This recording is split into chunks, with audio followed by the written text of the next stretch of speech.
ดาว TikTok ทุกคนจะดาว TikTok อย่าไปพร้อมกันไอ้ก๊อฟ แกไม่รอดแน่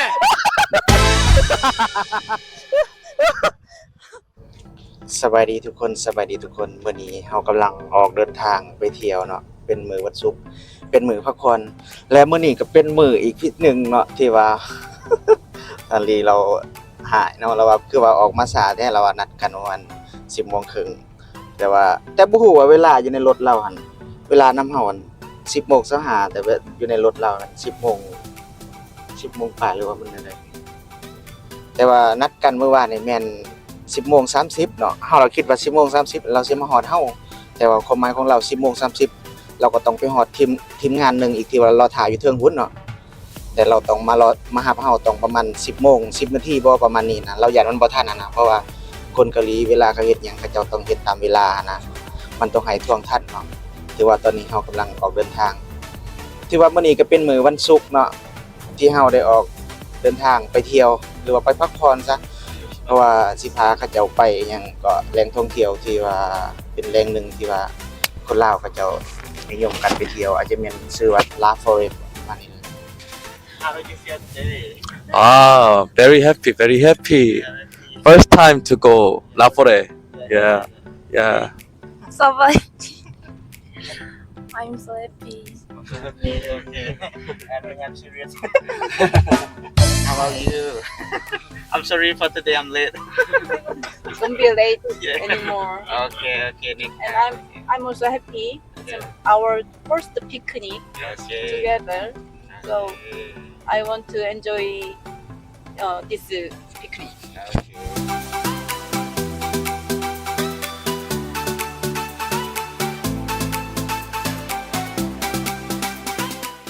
ตอนนี้ซื้อมะเกี่ยงมะเงาะไปก่อนเป็นของกินมะเกี่ยงโลเท่าไหร่ก่อนตัวนี้เท่าไหร่นี่โล50บ่ปนกันได้บ่เอาปนกันเลยเอามะเงาะโอเคเอาตัวนี้นำตัวนี้ 20,000Why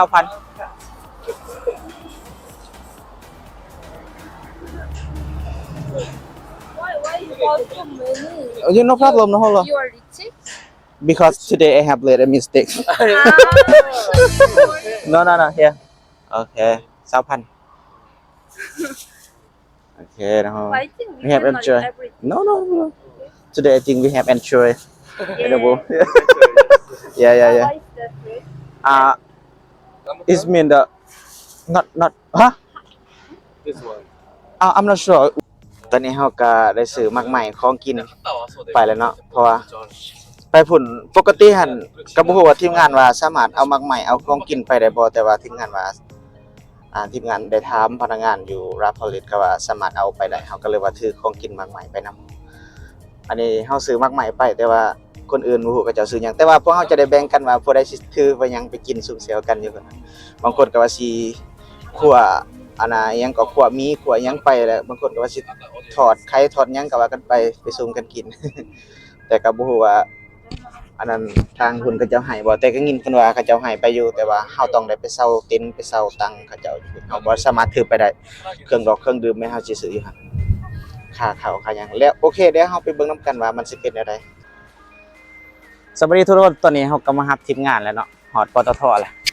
แต่ว่าทีมงานก็รอถ่ายอยู่อันนี้ก็ อันนี้ซื้อน้ำมานี่ ซื้อน้ำไปโอเคอันนี้ทีมงานเฮาสวัสดีเป็นจังได๋มื้อนี้เป็นจังได๋ตื่นเต้นจะได้เป็น La Forêt สวัสดีเพชรสวัสดี เป็นจังไดมื้อนี้เป็นจังไดไปเที่ยว มื้อนี้พอดีถึกมื้อพักมีโอกาสดีก็เลยสิได้พากันไปเยี่ยมยามเยี่ยมชมธรรมชาติเมืองลาว Very good. Really? Yeah. Mine don't expect like Why? อันนี้ทีมงานเพิ่นซื้อขนมเนาะมีขนมแล้วก็มีพวกของกินเล่นนี่แหละป่าตัวนี้เฮาไปต่อภายหลังที่ว่าเฮารับทีมงานแล้วก็นัด กันกับทีมงานแหละอยู่ปั๊มปตทเฮาก็สิเดินทางไปนํกันเลย ตอนนี้ยังอีกคนหนึงยังอยู่เทิงเนาะเราถ่ายอยู่เฮือนแกนทางเฮือนเรา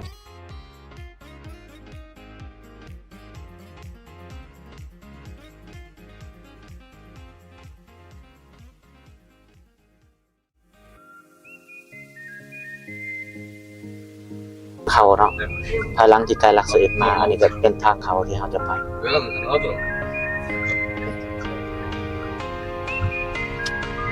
가야기 싫을 것 같아.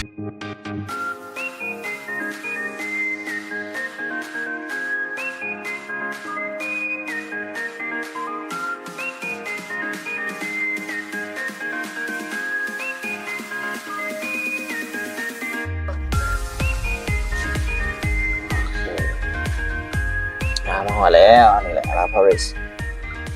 ทางเขาจีนโอเคเดี๋ยวมาฝากรถอยู่นี่ก่อนไป มื้อนี้คนมาบ่หลายมื้อนี้คนมาบ่หลายเพราะเห็นรถก็จอดน้อยเดียว 엄청 많네요. เอาเม็ดมาบ่ 아니, 몇 개만 챙겨갈까요? 아, 오케이. 네, 이게 너무 많은 것 같아가지고 몇 개만 챙겨가는 게 좋을 것 같아요. อันนี้ทีมงานเฮาทั้งหมดยังอีกคนหนึงยังบ่ทันมาเนาะโจเรายังบ่ทันมา ยังมากัน เป็นเข้าไปไหนค่ะ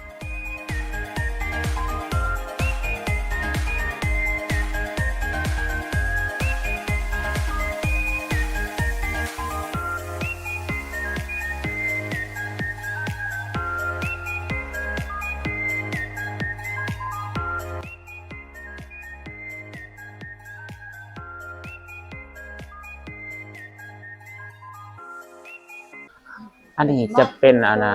แผนที่เนาะแผนที่ของเพิ่นหรือว่าแผนพังของเพิ่นคือตัวนี้เนาะคือตัวนี้ให้มันเฮาอยู่ทางนี้เนาะตอนนี้เฮาอยู่ตัวนี้แต่ตัวนี้เฮายังต้องรอถามหมู่ก่อนแล้วเฮาก็สิได้มาขี่เรืออยู่นี่เนาะเฮาก็สิข้ามมาทางนี้และอยู่ในนี้มันจะมีกิจกรรมหลายอย่างเนาะบ่ว่าจะเป็นขี่รถถีบเนาะขี่สลิงอีหยังต่างๆมันจะมีแคมปิ้งอีหยังต่างๆอยู่แถวนี้เฮาสามารถเลือกได้ว่าเฮาอยากเฮ็ดกิจกรรมใดอยู่ในนี้เนาะแต่สำหรับอันนี้แม่นราคาเด้อทุกคนเด้อ สำหรับราคาขาเขาเพิ่นหรือว่าขาเขาส้มเพิ่นอยู่ในนี้สำหรับผู้ใหญ่แม่น 80,000 เด็กน้อยที่มีความสูงอยู่ใน120มันจะอยู่ใน 40,000 เนาะในนี้จะมีกิจกรรมหลายอย่างบ่ว่าจะเป็นพวกกิจกรรมย่างขวาขี่รถถีบขี่สลิงอีหยังต่างๆมันจะมีราคาอยู่ในนี้ทั้งหมดทั้งมวลเนี่ยเพิ่นจะมีอาหารจะมีกิจกรรมหลายอย่างเนาะกิจกรรมที่1มันเป็นกิจกรรมยางขวาคานิปีเนาะจะเป็นกิจกรรม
สำหรับ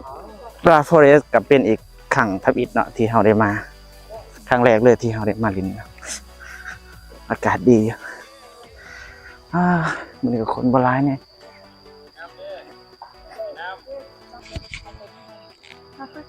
นั่งบนโฮมเลยเอาสบายก็ มื้อนี้เฮาจะมีกิจกรรมหยังแหน่สิมาลินนี่จะมีหยังแหน่กิจกรรมมื้อนี้ ขี่รถจีบลิ้นบอดเกม กิจกรรมเกมจะมีหยังแหน่จ้ะเพิ่นจะถือเกมมาจะเล่นเกมหยังมื้อนี้ ไปกุย ใส่กดกินเงินนะกินเงินนะ ไปบ่ลงเงินบ่ให้เล่น แล้วไปขี่เด็ดบัว ถือว่ามื้อนี้พวกเฮาก็คือของกินมาหลายอย่างเนาะคือโ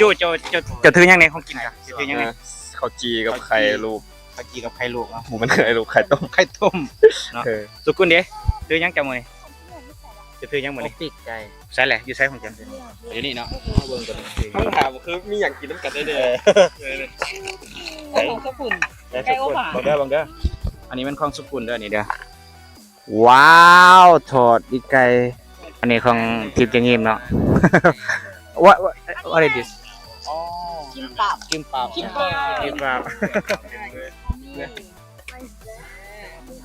เอยเพชรถือหยังไอเพชรเอยเพชรลาสตาเด้อไอเพชรเด้อโมเมเด้โอโคเรียนสไตล์ ลาวใช่一个一个盖州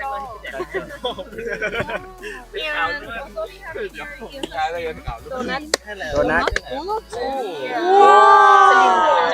ดนัท Let's try ตอกเด้ ตอก อันนี้ก็คือเมนูของตอก เมนูของตอกเด้อนี่เด้ออันนี้เมนูคนงามว้าวกุ้งดอง สวัสดีทุกคนสำหรับอาหารมื้อนี้ของพวกเราหลายเนาะทีมงานที่คือมานะบ่ว่าจะเป็นพวกต้มไข่ทอดปีกไก่บ่ว่าจะเป็นกุ้งดองโอ้ยหลายอาหารเกาหลีเนาะอันนี้เป็นอาหารของเฮาเนาะโอ้อันนี้มันทอดปีกไก่อันนี้กุ้งดองอันนี้อาหารเกาหลีเด้อทุกคนเด้ออ๋อเนี่ยปะโถสำหรับงานของพวกเฮามื้อนี้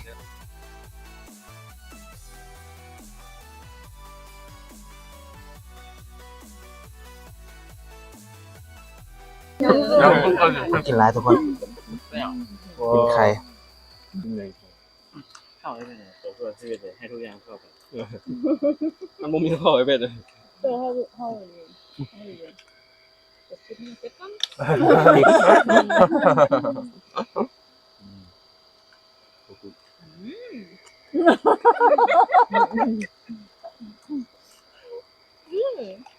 로스트 파플러. นี่อันนี้เข้าไปถึงไหม Maybe you can try. Aspirin, they are the aspirin labo. เขาเอิ้นหยังก่อนตอนนี้ Wasabi. 물 맛은 안 나. ยูนิวัสอะไรนี่กิมปับอ๋อกิมปับ ข้าว เกาหลีเนาะเกาหลีกิมปับ So, we can put in, we can choose the which material will be here, but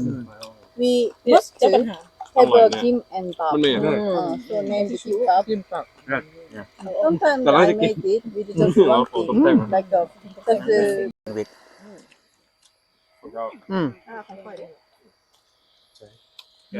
แมงผึ่งเนี่ยมีตัวผึ่งบินมาโอ้ยตาย 어떤 맛? สวัสดีทุกคนตอนนี้ก็ฮอดเวลา 12:34 นาทีหรือว่า 1 โมงนั่นเองเนาะสำหรับกิจกรรมของพวกเฮาในมื้อนี้ ก็จะบ่มีหยังหลายเนาะภายหลังที่ว่ากินข้าวแล้ว ภายหลังที่ว่ากินข้าวแล้ว สิ่งทำอิฐสิจะเฮ็ดก็คือสิได้ให้คนมารับให้รถอันนั้นให้เขาเจ้ามารับไปคาเฟ่ก่อน K-pop พอเราอยู่ในลาฟอเรสต์มันจะมีคาเฟ่2บอนนะอยู่รวมกับอยู่เทิงแล้วเราจะไปคาเฟ่ก่อนไปคาเฟ่แล้วเราจะไปเช่ารถทีมเนาะไปเช่ารถทีมแล้วเราก็สิได้ขี่ชมวิวก่อน 잘 안 봐가지고 ขี่ชมวิวก่อนภายหลังที่ขี่ชมวิวแล้วผู้ใดที่มีกิจกรรมอยากขี่สลิงหรือว่า10ลายบ่คือ10ลายผู้ใดอยากขี่เฮาก็สามารถเฮ็ดกิจกรรมนั้นได้แต่ว่าสำหรับข่อยสิขี่รถทีมคนเดียวเพราะว่าอยากชมวิว This one is so อันนี้มากินสวัสดีทุกคนภายหลังที่เรากินข้าวแล้วเนาะเราก็สิได้ย่างไปคาเฟ่ก่อนเนาะย่างไปคาเฟ่ก็บ่ไกลดอกคิดว่าประมาณ100 กว่าเมตรนี่แหละก็ฮอดอยู่ถึง จากย่างไปคาเฟ่แล้วเนาะกิจกรรมของเฮาทำอิฐก็คือเฮาจะไปขี่รถถีบก่อนขี่รถถีบชมวิวก่อนเนาะเพิ่นจะมีให้เช่ารถถีบเด้ 40,000 ต่อคันแล้วก็ต่อคนนํแต่ว่าบ่ฮู้ว่าถ้าเวลาเฮาขี่2คนเพิ่นจะไล่นั่นน่ะเพิ่นจะไล่อันนั้นเป็นคันบ่หรือว่าเพิ่นจะไล่เป็นคนก็อีกเบิ่งเทื่อนึงแต่เฮาคิดว่าอาจจะแม่นเป็นคันเนาะโอ้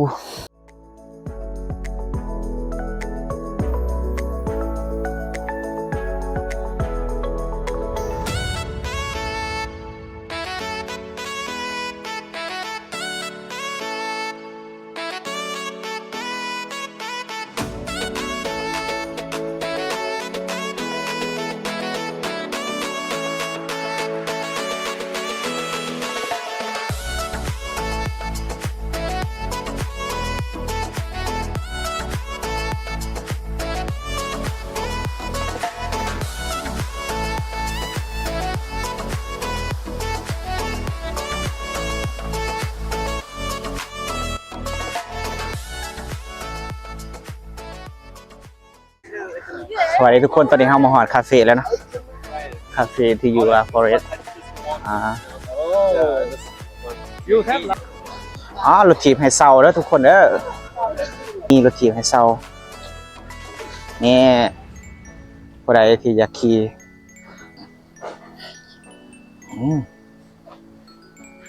ว้าวภายหลังที่เฮาเข้าคาเฟ่แล้วเนาะเฮาก็จะไม่ลินกิจกรรมกินซาบะบีกินเบียร์แล้วเฮาก็จึงค่อยขี่รถเนาะเมาแม่แล้วก็ขวมรถอยู่เลย ทีมงานกำลังสิขี่รถถีบเนาะกิจกรรมทำอิฐของพวกเฮาเป็นขี่รถถีบแล้วทุกคนเด้อขี่รถถีบเนาะตัวนี้มาตัวนี้รถของเฮา อุ้ยโดนแล้วบ่เคยขี่เวลาเฮาไปทางเส้นใดก็ได้มันบ่นี่เลี้ยวซ้ายไปเลยโอเค go everyone ไปโอเค go yeah be careful โอ้ทุกคน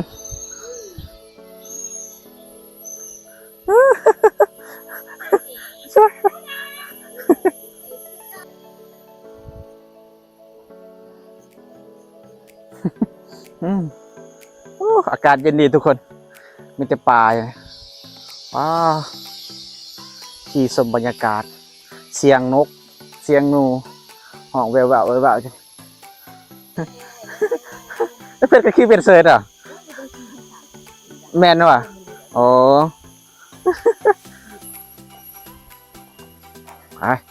นำของเราไปก่อนคือบ่มีโอ้นำของนั้นก่อนนำกระเจ้าก่อนกระเจ้าขี่ไว้เลยโอ้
What is that? So actually it's made of the flower and banana leaf. Yeah, it's for make it for playing. For example.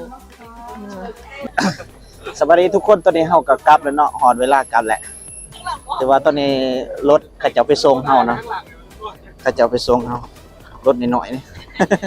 เขาจะเอิ้นรถหยังนี่รถกอล์ฟรถกอล์ฟนะฮะทุกคนอ้าวเป็นจังได๋ม่วนบ่ So exciting โซซายดีม่วนบ่ทุกคนม่วนบ่ม่วนเอาแม่ม่วนบ่ทุกคนม่วนบ่ 아 유튜버.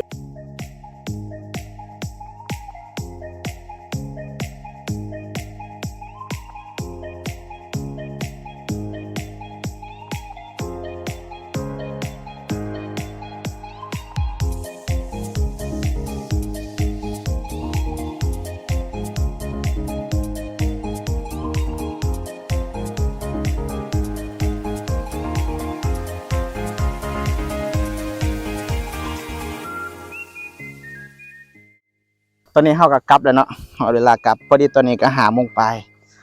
แต่ว่าเฮามาตอนเช้านี่10 โมงกลับแล้วทุกคนฮอดเฮืออะไรเย้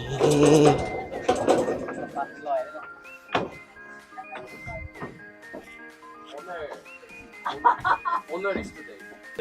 ได้อ้วนแล้วว่าคนเฮายังที่โจโอ้เดี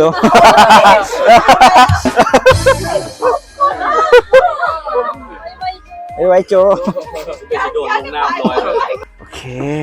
กลับบ้านกันเถอะพวกเรา น้องกลับไปถิ่น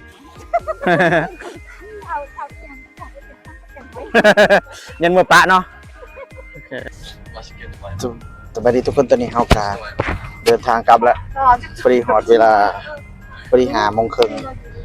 พอดี5 โมงครึ่งพอดีสำเร็จในการเดินทางท่องเที่ยวในมื้อนี้เนาะโอเคเดียวโอกาสหน้าเจอกันไหม